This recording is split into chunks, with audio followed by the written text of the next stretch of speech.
it's Desiree, and welcome back. And if you're new here, thank you so much for stopping by and checking the video out. And I thank everyone for just taking this time to spend with me, and let's have fun creating something different in our ornament and tag series. Again, it's a 5-part series, and this is video number 2. Today we're going to focus on tags. We're going to create our own tag. We're not going to use a die for that, so I'm going to show you how you can cut those down to size, and the best part is you can cut them to any size that you would want to cut them in. We're going to use some embossing folders to add texture to them. We're going to use our sprays to add our color, and for one we're going to make 2 different types, and for one we're going to add some dies. These can be any dies, foliage dies, character dies, sentiment dies, whatever that is, you can add that. But the main part is going to be the embossing and how much beautiful detail that can give and create tags in no time. This is a great craft, or a great piece of art that I like to call it, that you can do in production styles and add that little bit of something special to each of the gifts that you're giving this year for the holiday season. So let's get started. I'm going to have all my die cutting ready. We're going to start with our inkings and cutting and all of that fun stuff. Remember, just a side note, these videos are going to be long. I am still going to speed them up, but I want you to see as much of the process as I can. I will be doing voiceovers in the center of it, and then at the end I'm going to come back and we're going to talk about what we created. So let's get started.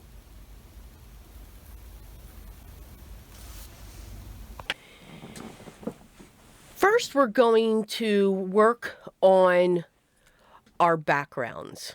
Now, again, keeping everything in when it comes to the video, I've already cut down my cardstock. Now, the cardstock that I'm using is Bristol Vellum. It takes to sprays well, it takes water well. It's a heavier mixed media paper, but you can certainly use mixed media. You can use watercolor paper, anything that's heavy that can take this water.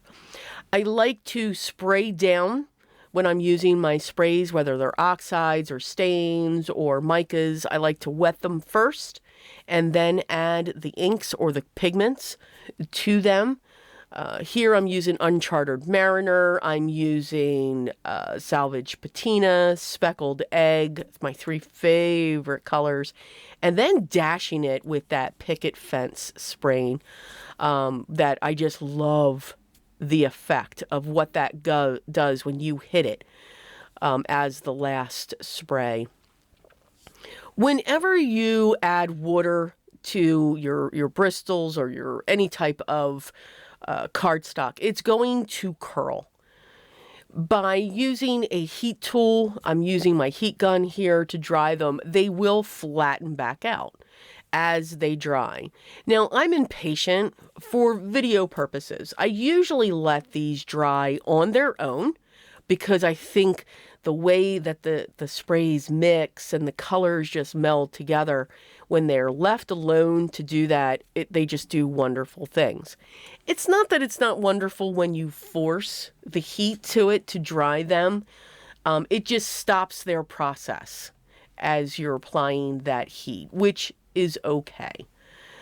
So yeah, I'm impatient, so I'm just having fun. But you can just see that the white flecks in there. It's like snow that's falling through it. I'm okay that the tags don't have solid coverage. If you want more of a solid coverage of the inks, just add more water to them. For the other tags, I'm just slicing down some cardstock, some heavyweight craft cardstock. This is the Recollections 110 pound cardstock for the tags. Now, these won't be this tall by all means, and I believe I've cut these to be 2.5 by 6 or 3 by 6. So you can make them any size you want. So you do not need a die to cut your tags. Cut your corner, take that corner, flip it around, line it up on the other side, and cut along that edge. Now you have a template that you can use for all of your other tags. That is how easy it is to cut your tags. And this way you can make them any size you want. Small, medium, large, extra small. However you want them to be. So yeah, these are 3x6. So nice big tags. I love nice big tags. It gives you more real estate. I'm all about the real estate. And by flipping that edge, that corner over when you cut it, you're sure to have an even looking tag along the top. So we've got 4 craft and 4 of our sprayed. I'm going to put the spray snowflakes through the smaller embossing folder with all of the snowflakes. I thought they matched a little bit more, and I wanted to make sure that the raised image was going to be to the top, the air on the side that I sprayed, and not reverse. There's a lot of times where I mess that up. So always check your embossing folder first to make sure that the image is going in the direction at which you want it to go. Right now I'm running this through my Spellbinders 6, and you can see the beautiful impression that I'm getting. And I'm showing the one. So here with this one with the holly, this is more, they're both 3D, but that holly and berry one has just got more of a deeper etched image than the snowflake ones do. And look at that. It's just absolutely gorgeous. The tag is beautiful just like that. When it comes to those images, you don't have to do anything else to it except punch the hole at the top, add your string, and there is your tag. Now, because we will be putting backers onto these tags so that you can write a message, it's really tough to write with all of that texture going on. You can try. You can certainly try. But it's tough. So again, I apologize for the camera shaking, but my camera does sit on my table, and my machine sits on my table as well. So I apologize for that little bit of shaking that's going on there. And it's tough for me to get that into the camera view. So doing that off to the side. And again, we can use so many different things when it comes to tags. You can stamp your image. You can create skinny tags. You can use larger stamps, and I'll be showing that in the next video.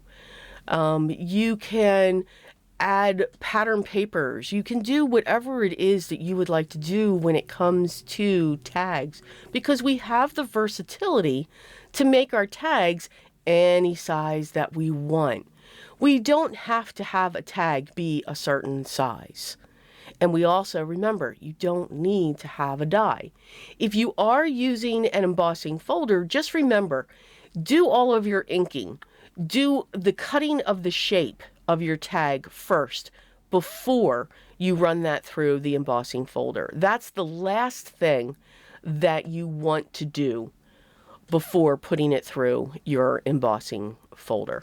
So we have 8 great tags all ready to go and all set. Now we're going to step them up just a little bit. We've done some die cutting, and we are going to layer these. So whenever I die cut, I like to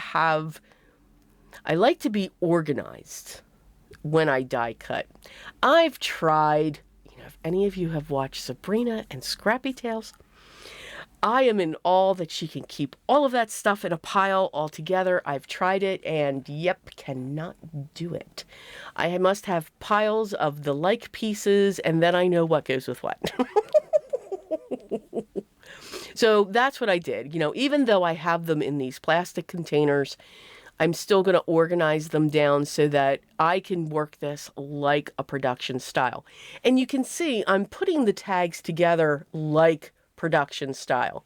I did all of my inking first. I then did the cutting down of the tags next. Then I put them through the embossing folder. Now I'm doing the die cutting and lettering these pieces up. So everything's done in steps. I find when we do that, or when I do that, I can have more done. I can, instead of getting 1 or 2 done, I can get multiples done of that same image, but still have it look differently. And you'll see what I mean as we go through, as we get on to the next steps after we do all of our die cutting. Because even though we have our dies, we know what they're supposed to look like, we've layered them up together, that doesn't mean that they all have to look the same. Why can't we change them? Why can't we cut them up and give it a different look or a different arrangement? And that's what we're going to do with these holly leaves. Now, I am absolutely in love with the contour layering dies by Birch Press. These images, they're very whimsical. So they're unique. Now, you may already have a holly and berry die in your stash. Use it. Use that, because you can do the same thing that I'm doing here with these. Okay, so again, not encouraging you to purchase more, but rather dig into that stash for something that you already have and use these techniques. Maybe you don't, though, have a holly die. Draw one. You know, hollies are curved lines connected at the top and the bottom and along the side.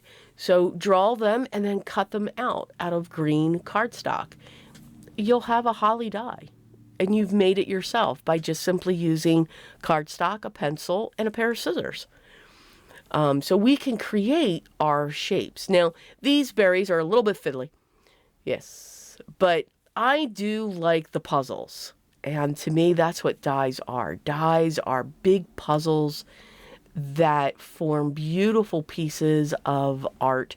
But you can see I'm working with them in a production style. I'm laying out all those pieces and then saying, okay, these are the ways that we're going to put these together. I did the groups of 3, the groups of 2. Now I'm doing the groups of 1. And I am using 2 shades, like I did with the leaves, 2 shades of red cardstock.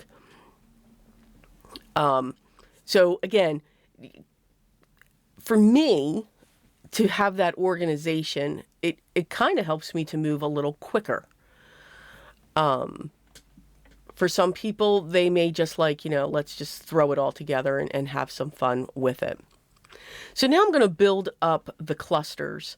So I have some scraps here of the craft, and I'm going to use those as my base to layer up the holly leaves and the berries. It's going to give me something for them to sit all together to create those clusters. Once I have those clusters together, then I'm going to use my reverse tweezers just to hold them. But I'm going to set the clusters up in different ways. So I have a 3 cluster there. I have one that's set up as a 2, but then I have that one sitting by itself. I have this 3 cluster where the holly leaves are almost going straight or facing down. They're not laying the same way as the first ones.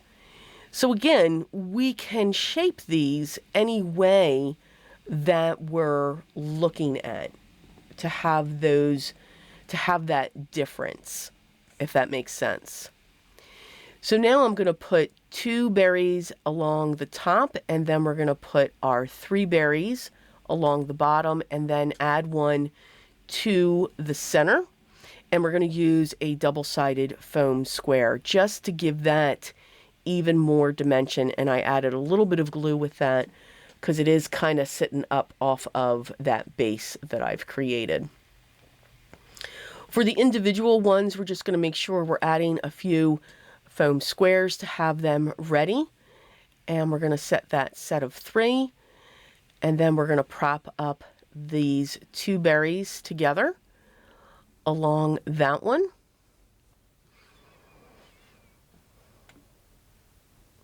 And that, we're just going to have the 3 berries using my tweezers. The tweezers, the reversible tweezers it's like your third hand.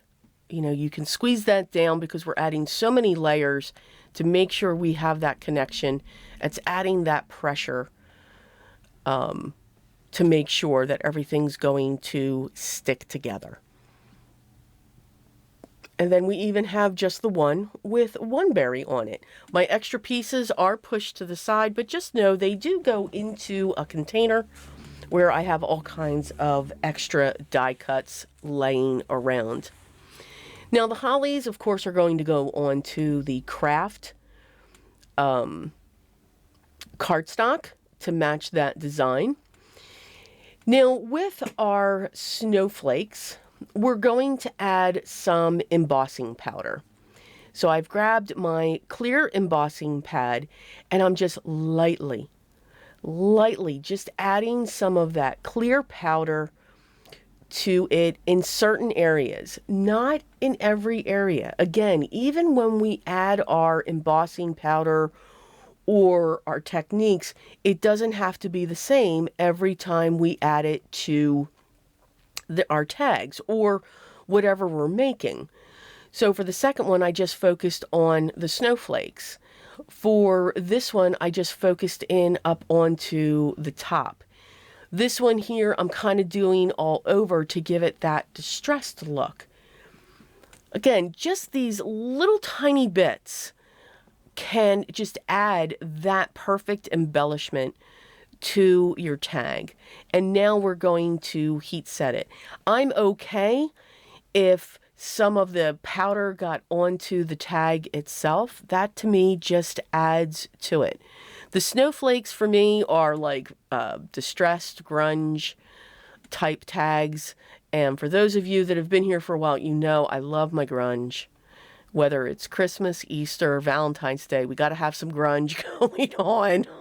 Some may say it's a little warped, but I just do like that look. But if you don't, that's okay. That's absolutely okay. Again, use a light hand with your embossing pad and just lightly go over that that image to keep it just on there. I'm wiggling the cardstock just to flatten out those tags and cleaning off the powder. For the craft, yes, I am going to come in with some white pigment ink because, wow, that just makes that pop. The detail in that embossing folder is absolutely gorgeous. Gorgeous, gorgeous, gorgeous. And again, still using, though, a light hand. It looks like I'm being very rough here, but I'm not, I promise you. It's a very light hand just to get that white pigment ink down onto our tags. And you can see I positioned them, even though they were in the same embossing folder, they were put in a slightly different position. So each one does look unique. Because we have all of this embossing going on, we are going to add my U-line 2-inch film tape. Because even though we didn't heat set these, they did go through the embossing folder, and that will make the paper curl just a little bit. We are taking those fibers and we are breaking them down. For these, I added a lot of water. So again, we're going to do the same thing. We're going to add just a strip because you don't have to cover the whole back. Just having this strip go down the center will flatten these tags right out and not let them curl so much once we get them onto the backer. Now I'm going to remove the release paper. I'm going to add glue to the outside and a little bit over the tape itself. And we're going to start in the corner and just push up. And you can see the paper's not curling now. The piece that I'm putting this on, and this is a 110-pound piece of white cardstock, it's staying flat. It's not curling anymore. So the tape really, because you can see how much it's curled in my hand. And just by and you can see I'm creeping up. I'm walking that paper to make sure that it stays flat. And we'll do that for each of these. By adding the glue on top of the tape, it gives you just a little bit of wiggle room when it comes to that tape, and gives you even a stronger bond. Once I have them on there, I'm going to use my long shears, and I'm just going to cut along the edge, just like we do along our cards when we have something that's overhanging. And again, just using the scissors blade to go against that other piece of cardstock that's on top. And that allows for the straight edge.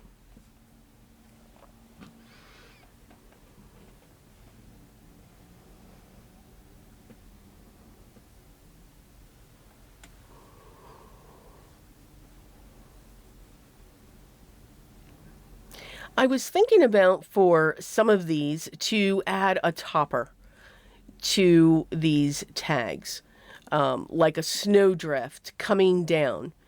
I do change my mind. I'm just saying. This one, I'm like, okay, now I'm not really thrilled with the hill. How about drips coming down the tag? While I love the way these drips look, nope.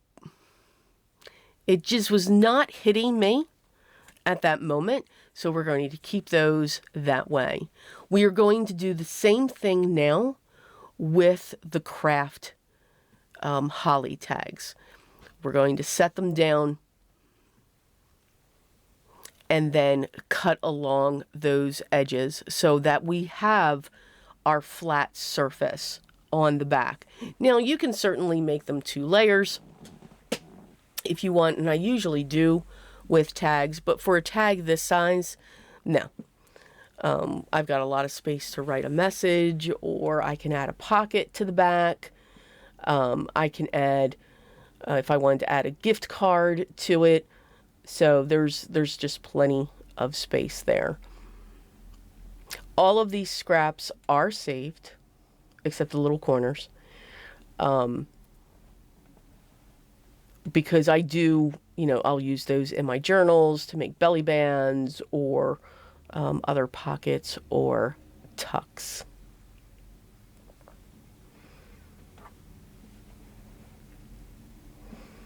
And then we just have one more.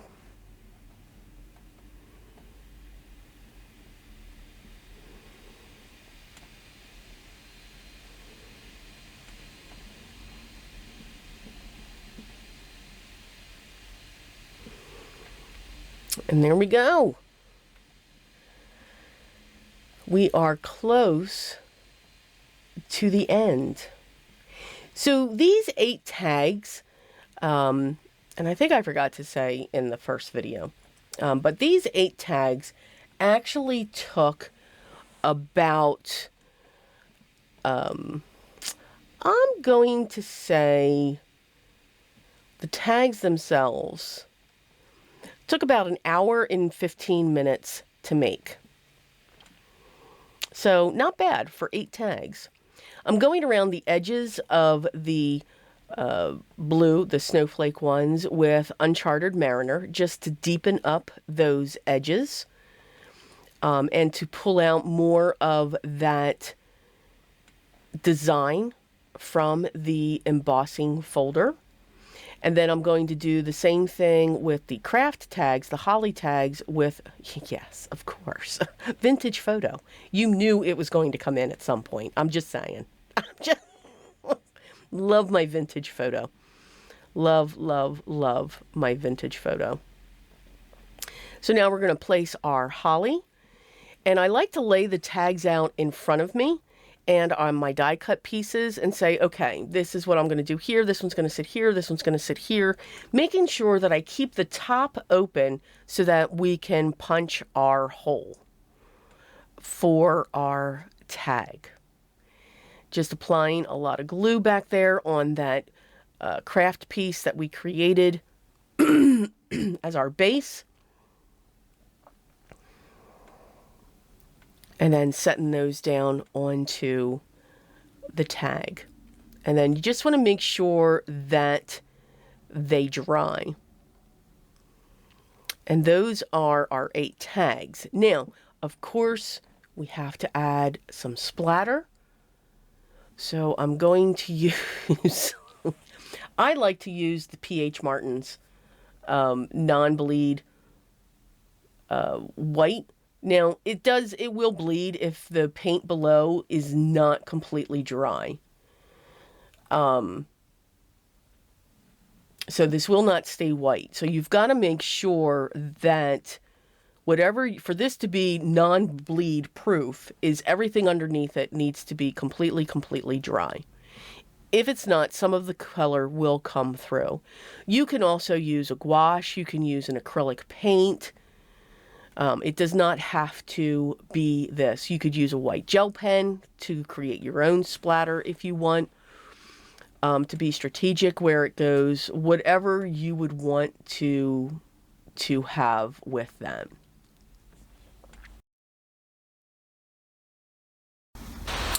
Okay, 8 tags. We created 8 nice large tags.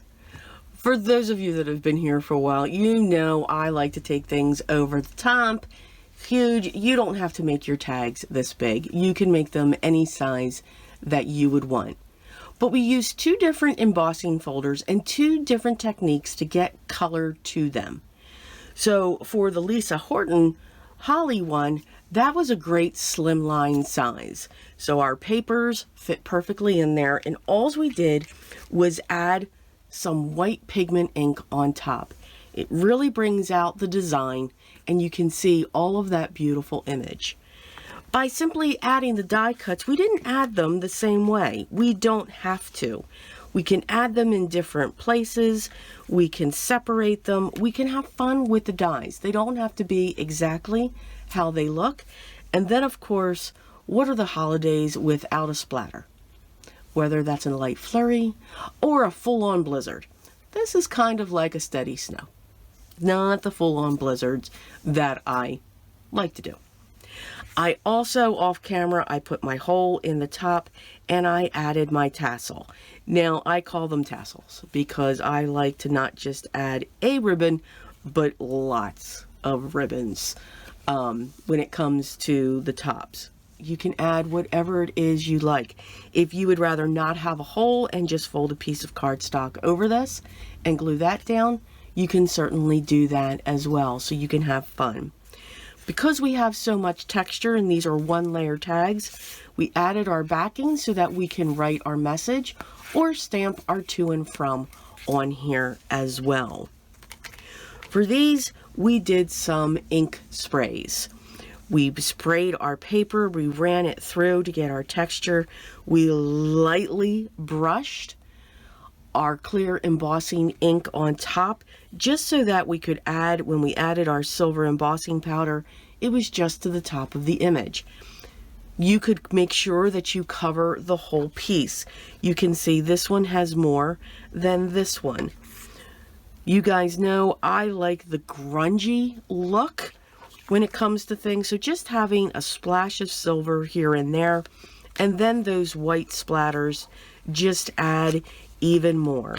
Again, I used a thicker ribbon on the top, added a couple layers of twine, love the loops and the tails, and just let that come off of the top. We did the same thing by added a piece to the back so that we could write our message and put it on our gift. We can also add another piece, and I'll be showing that in another video, where you can add a second one and just score it here, and it could actually be propped up to be a card. So it can be your tag on your gift, be the card. And these, understand that they're big, but this would be a beautiful ornament on a tree as well. I like to make sure that they can be used for multiple things.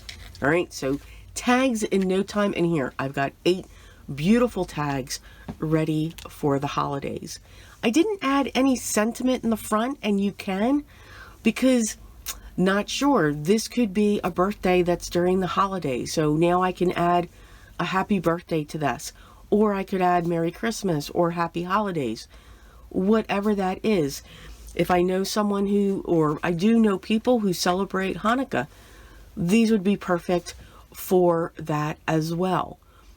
So again, I like to keep my options open when it comes to that before I put any type of sentiment down. So I hope you enjoyed this. I hope I gave you some great ideas. Remember, focus on the technique that we are showing in each of the videos. The main products that I used will be listed down below as long as they're available. But again, I am encouraging, use your stash. Use what you already have. Apply these ideas to those items there. If you have any questions, make sure you leave those down below as well. And I'm going to make sure I get back to you as soon as I can. It's going to be a little busy, but lots of fun, I'm sure. Make sure you subscribe. I'd love to have you here. Hit that thumbs up. Make sure you hit the bell so that you're notified when the next video is ready for you to watch. And join me as we have fun creating art. Remember, enjoy the process. That's the first step. Enjoy the process. There is no stress when we create. It's just paper. That's all it is. So let's have some fun with it. But most of all, remember what's most important for me. Always be creative, guys, and I will see you in video number 3. Till then.